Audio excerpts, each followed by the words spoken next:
guys, welcome back to Irish Footy Vlogs. Welcome back to another preview show. This time it's the Premier Division. We'll start off with Derry City and Drogheda, the Brandywell. And Cian, I suppose considering what happened a few weeks ago, this might be a little bit tasty, but it's a big game because there's not much between them in the table at present.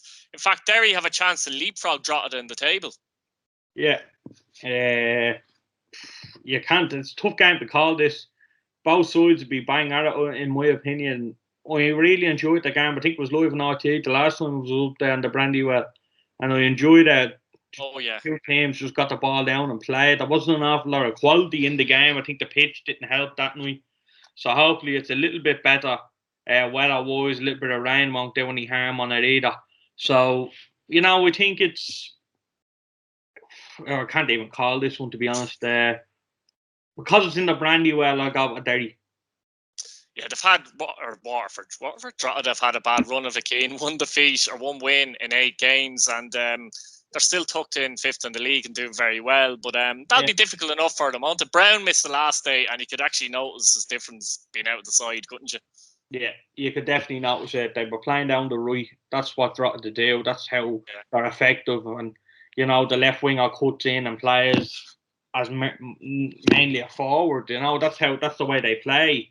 And I think it's excellent, it's effective, and it works for them. So why change it? And you can see when James was out there last week how badly they missed that. And they were trying to do, and I think they were getting frustrated with themselves in the game. And I think they were just crying out for him to get in and be right full. So he's a big bonus to have him back. I thought he was excellent the last time they played Derry up there as well. So he'd be raring to go now, and he might have a little point to prove as well. So I wouldn't be surprised if you see him getting in the advanced series and creating trouble, because that's what they do. And look, I think every team in the league knows that, but stopping it is another thing. So it'd be interesting to see how Lafferty and stuff like that can deal with him. So I'll be excited to see that.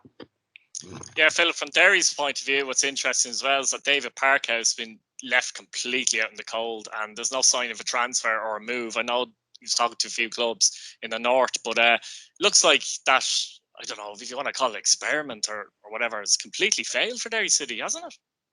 Yeah, it's sad to see, because we all know on his day how good he can be, and it just hasn't happened for him since he's come back. And I don't know, I think a move away at the minute is probably the best way forward for him, because he can't seem to buy a start at this stage, let alone a goal. And it's rotten to see.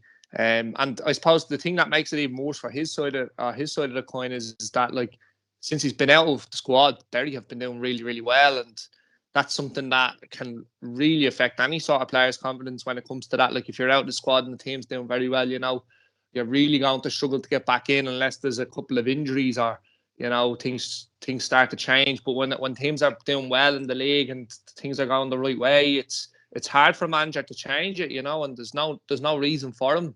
And I suppose David hasn't really given him much of an option at the minute, because he hasn't performed all season, and that's kind of where we're at. But look, I suppose in regards to the game, Keith, I can't look past Derry.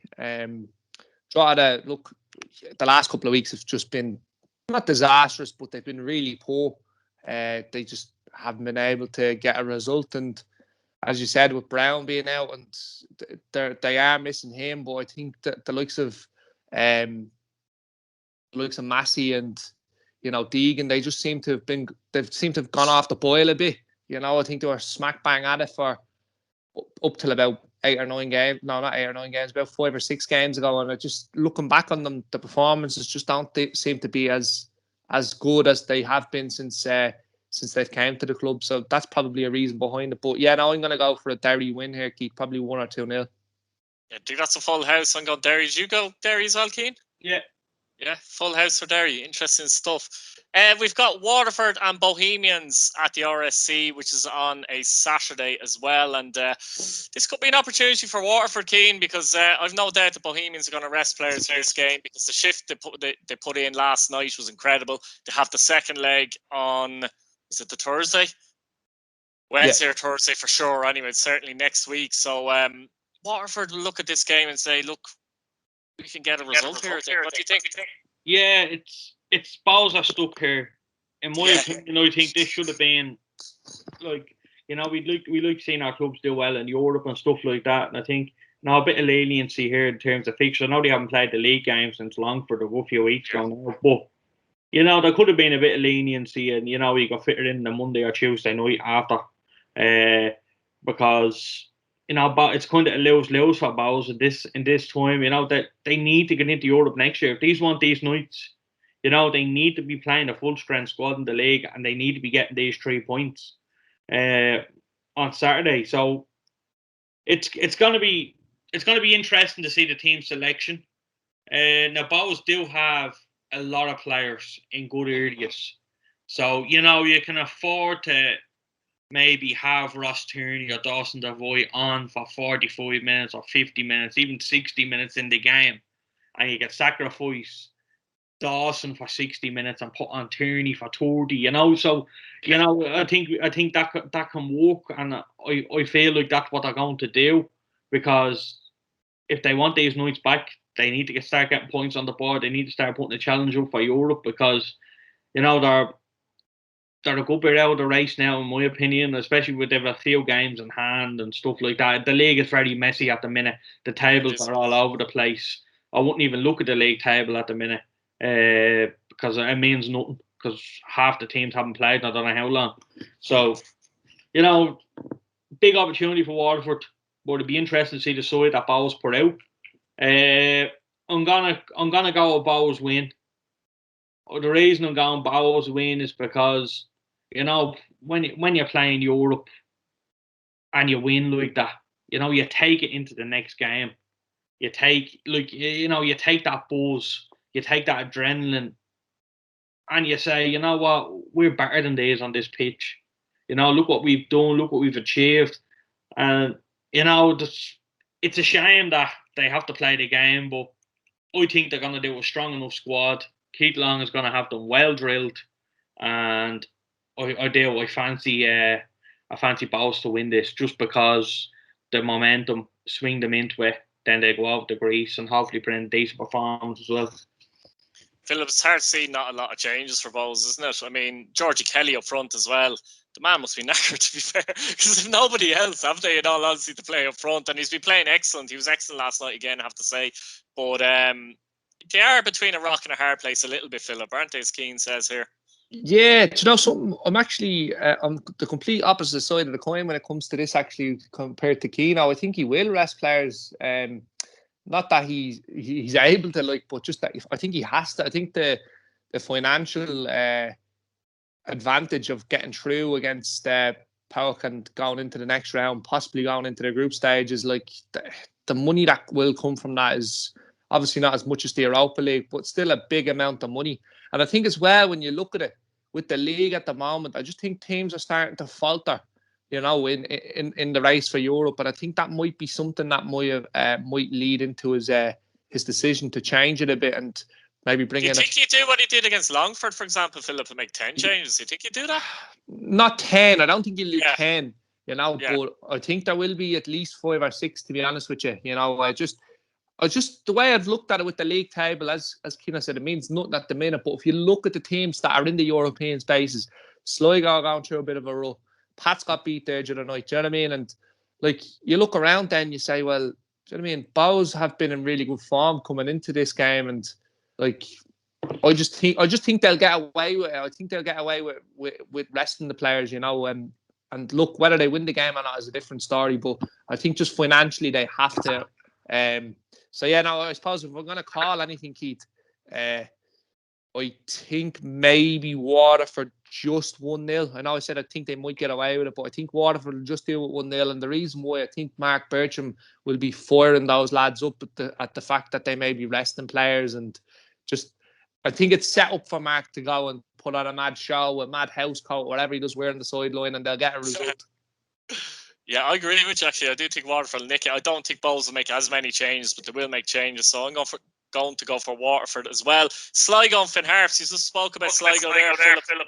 And I mean, Keane, it's an opportunity for Sligo to get back and get a victory here and push on Pats at least, anyway. Yeah, 100%. They have to. I think Finn Harps, I couldn't even tell you the last time they got a decent win. I'll be honest, I can't even remember. It's been a while. So, you know, I'm looking for Sligo now to. You're trying to get it up there in the stats, are you? Look at sheepishly. Not sheepish enough, obviously. It's something like 2 wins and 16 or 17, something ridiculous anyway, Keane. You know, they need to be winning this game, Sligo, if they have any hope of staying in the top 3 and keeping up with the top 2.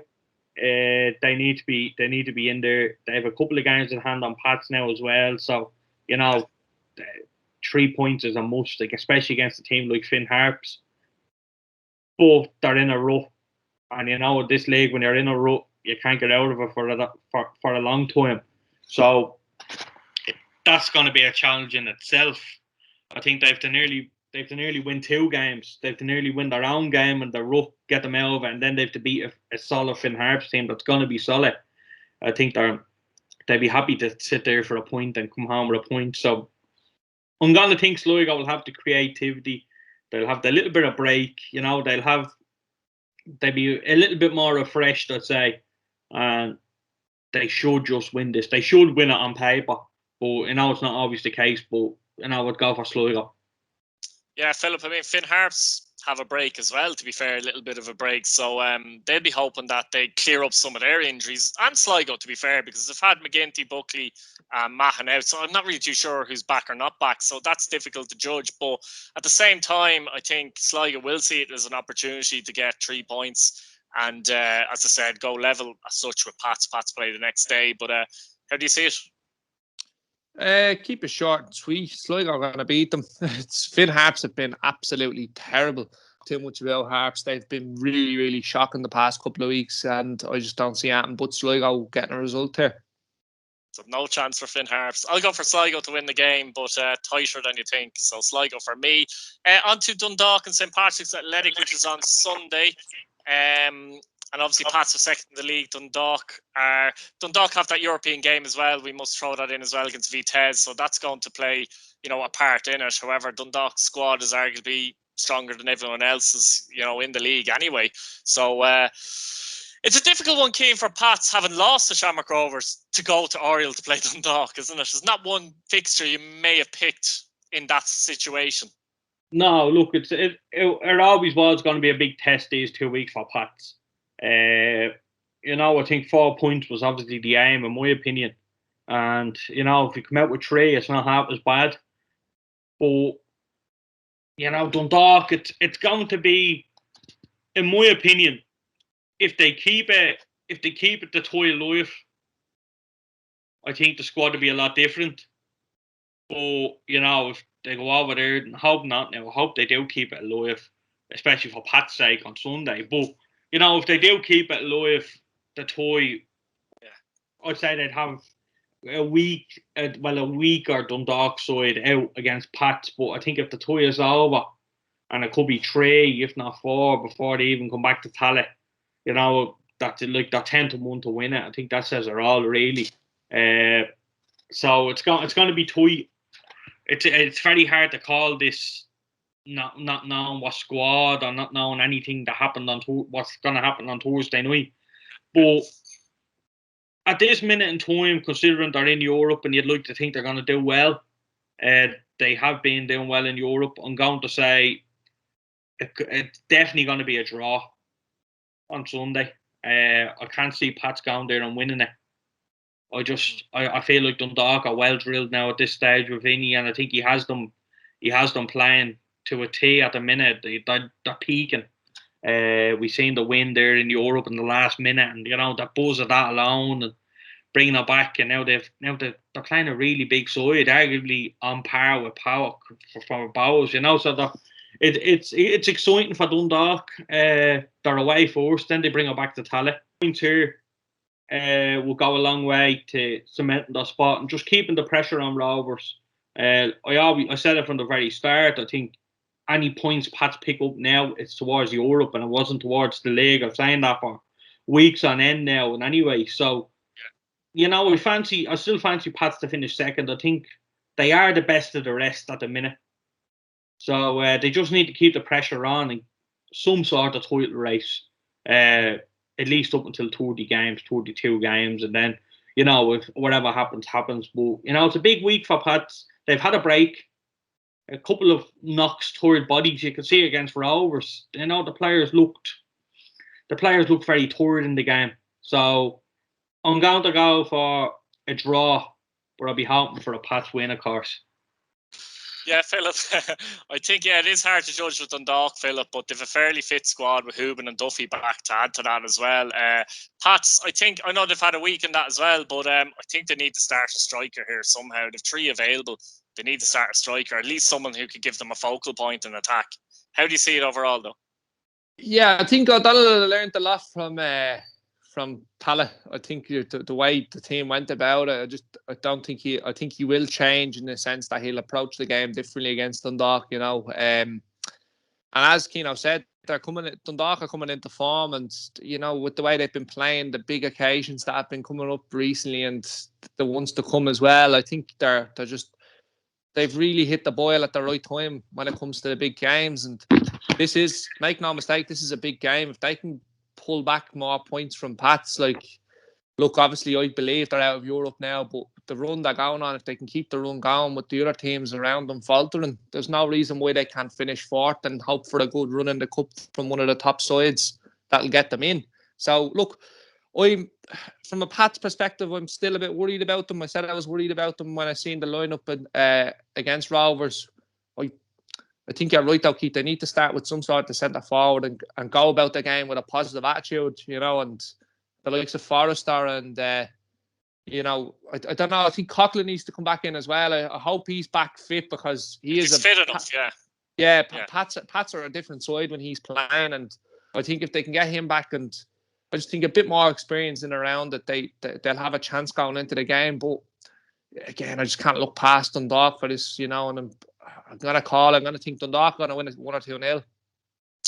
I'll go for a draw myself personally. Tallaght Stadium, then Shamrock Rovers will take on Longford Town, and to be fair, Shamrock Rovers are involved in Europe as well. But I suppose luckily they're both in Tallaght, and I suppose, no offence to Longford team, but if you could have handpicked a game, I suppose after the European game, it has to be Longford at home, in all honesty, doesn't it? Yeah, no, Rovers should win this now. There's no question about it, and you'd like to think, you know, they'd win it comfortable enough without getting out of second gear and without touring the bodies as such.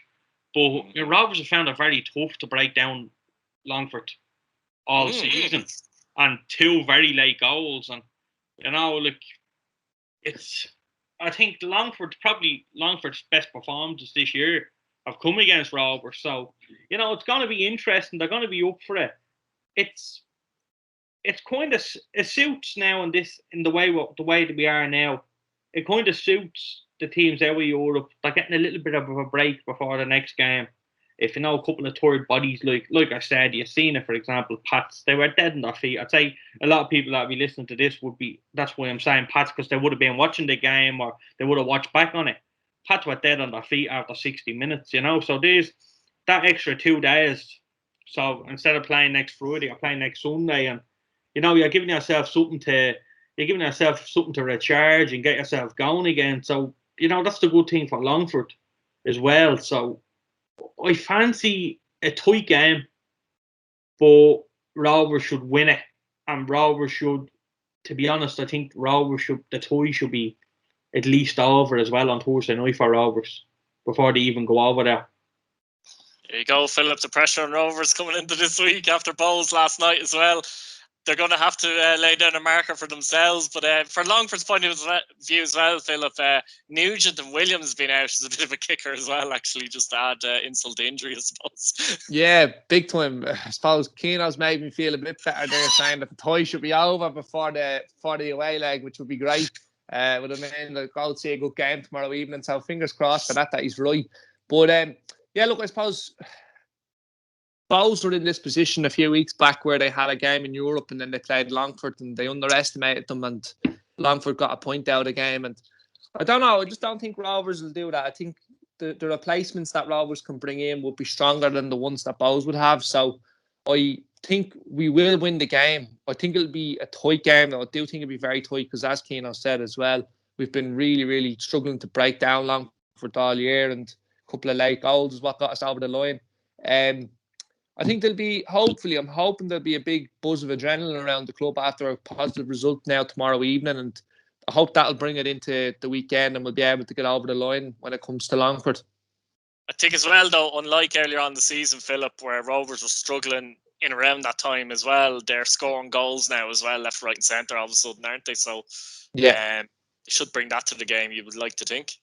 Absolutely, and I suppose, look, you're looking at Mandry, who scored twice there tonight. It's Gaffney, who's been in great form. I really didn't fancy him at the start of the season. I thought he was a bit of Bambi on ice. I think I've said that a couple of times, but I've just completely fallen into him now. I just think everything about him is brilliant, and I can see why he's getting in ahead of Green now at the minute, because he's just running and running and running. He's doing exactly what Greener would do, but I think he can do it that little bit better. And he's a little bit stronger physically to hold up the ball, and that, I think, isn't that that is it. This game, Philip.